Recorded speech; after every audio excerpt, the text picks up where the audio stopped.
Make sure that one of the most important things that my water doesn't freeze up.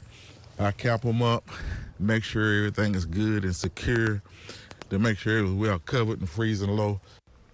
As colder temperatures continue to move into central Louisiana, many residents are taking steps now to make sure their homes and their families are ready for the chill. From wrapping outdoor pipes to checking heaters, homeowners across Cenla are preparing for colder nights ahead. Residents say they're stocking up on blankets, space heaters, and non-perishable food, while also making sure pets are brought indoors. Emergency officials are also reminding people to safely use heating equipment and avoid overloading electrical outlets, while residents say don't forget to cover those pipes.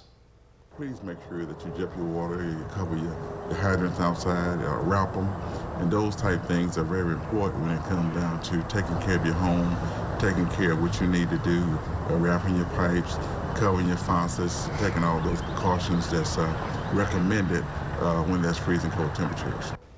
This time around, residents are checking smoke detectors, sealing windows, and making sure they have extra supplies on hand just in case of power outages. Officials encourage everyone to stay informed, dress in layers, and check on your elderly neighbors before that cold snap.